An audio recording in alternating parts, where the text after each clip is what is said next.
In this video, we will discuss Google Ads for doctors. We will compare them to Facebook ads so you can decipher which would be best for your current marketing objective at your private medical practice. My name's Meredith, and this is the Meredith Callagher Show, where we talk about marketing plans for busy doctors. We believe hope is not a strategy. Everybody must put a plan in place for success. I think everybody is familiar with Google Ads. They are ads based on keywords or search words that your potential customer or patient might be searching on Google. They used to be called AdWords, but now they're just called Google Ads.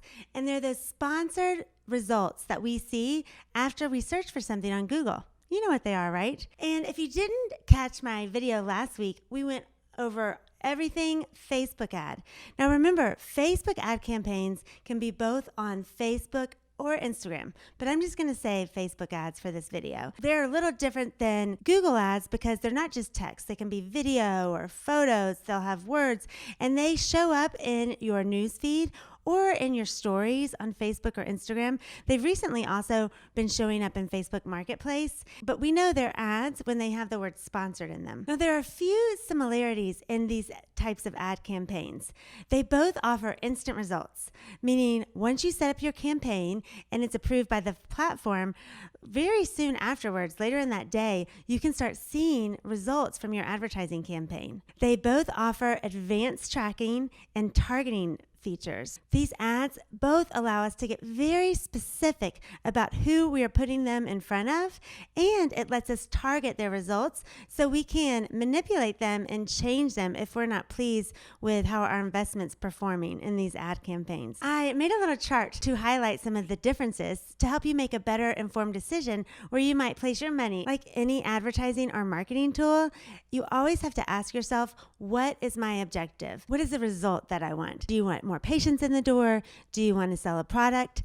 Keep that in mind as we look at the differences between these two platforms. As you can see, both platforms offer a large reach or number of potential users that we could get our ads in front of. Google projects that there will be 7 billion daily searches on Google in 2020. Facebook reports that there are 2.4 billion users on Facebook every day. The intent is where the ads get a little different. Intent of the people we put our ads in front of on Google, we're putting them in front of active searchers, right? We pay for our ads to show up when someone is actively looking for the search words we're targeting. So maybe it's teeth whitening service in Miami. Your ad will be put in front of someone that is searching for teeth whitening searches in Miami, where Facebook ads are put in front of passive users, meaning Facebook has great targeting capabilities. You can search for women in a specific age that live in a specific neighborhood that enjoy a specific movie or are part of a specific group, but they're not necessarily searching for the service or the keywords that you're looking for. They're passive, right? You're picking the group of people the ad goes in front of, not the words that people are searching for at the moment. So let's talk about that targeting.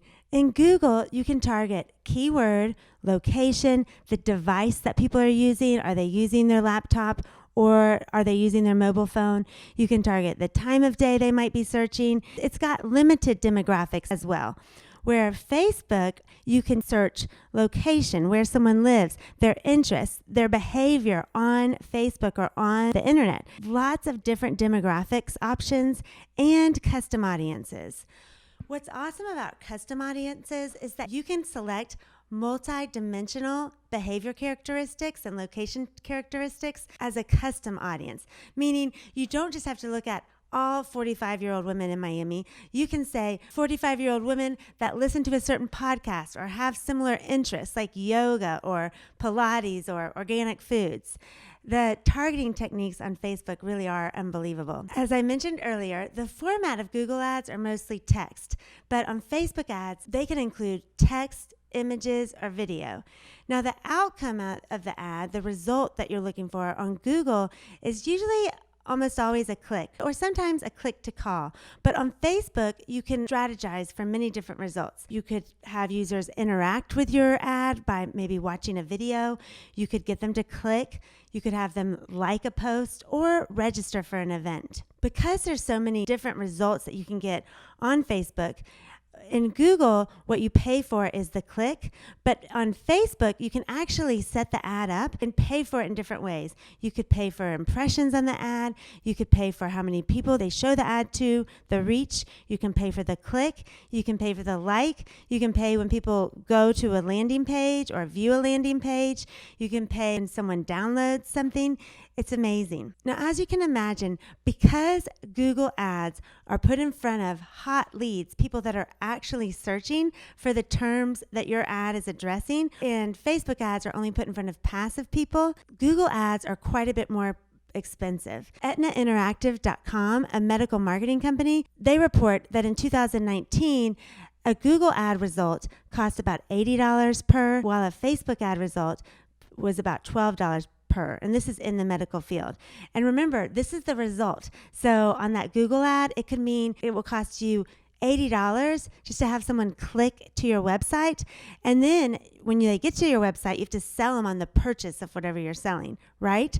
I read somewhere recently that for the medical industry, a Google ad cost per sale is somewhere in the range of $245. I'm sorry I can't cite that. So don't quote me on it because I don't have the citing of where it came from. But that sounds about right. But you see, you would only want to use Google ads if you were selling something pretty expensive, worth the investment of $245 per item. But it could be the difference of big sales for, say, a $5,000 service. If you sold 15 $5,000 services with Google ads versus 2 without them, I think the cost is worth it, right? At their lower price point, Facebook ads can be used for a variety of things.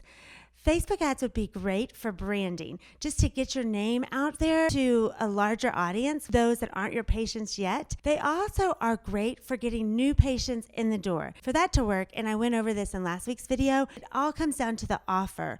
You have to have a compelling offer that is better than any other offer that the Facebook users that you get in front of have seen. So what the experts suggest is to use Facebook ads to offer your community something for free to get them in the door, right? Free is very compelling, correct?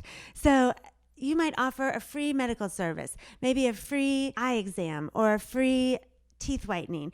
And then once they get in the door, just wow them with your customer service or with your beautiful office or with your great staff and upsell them, sell them the goods that you have there, or, their next appointment won't be free, right? You also could introduce a new product or service with a Facebook ad, and you really do it the same way. You offer that service or product at a very rock bottom price just to get people in the door. These people don't know you in the cold audience, the people you're targeting on Facebook, but they would be moved to come see you if you're offering them something at a price they can't pass up. Another way that you can use Facebook ads is to test out ideas, right? You could use the video component and get in front of your target audience using Facebook's amazing targeting capabilities. And you could run A/B ads, which are really cool, and talk about a potential service on video A, a potential service on video B, run them in front of similar audiences and see what that audience likes, right?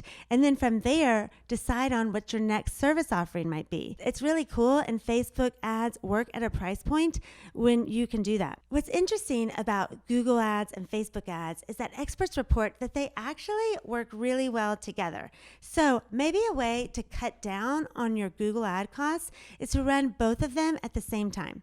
So here's what that would look like. You would run your Google ads, your search ads to bring people to your website, right? And at the same time, launch a Facebook ad campaign. One that will help people see that you're not just a one-trick pony, right? That you're over here on Google, but you're also over here with a great branding ad on Facebook. Because these tools are so cool, what you can do is put a pixel on your website. So that Google searcher visits your website based on your ad. They see an amazing product or service that you have going on there. There's a little pixel there that tracks them. And then on Facebook, you can retarget those people because you've put a Facebook pixel on your website. You can retarget those same people that visited your website from your Google ad and show them ads about why that product or service is so great that they're probably thinking about but maybe haven't bought yet. And then that will send them back to your website to buy. I know that sounds kind of a little crazy, but researchers are reporting that it's working very well and it's bringing great results and profit to businesses and maybe keeping those ad costs down a little bit instead of straight up putting all your money in Google Ads. I hope that you found this video helpful. And if you have any questions on ads on either platform, please ask them below or visit our website, meredithandboo.com, where we have lots of great information about marketing your private practice. And don't forget to subscribe to this YouTube show and ring the bell so you don't miss an episode that I drop every Tuesday morning. I'll see you back here. Bye.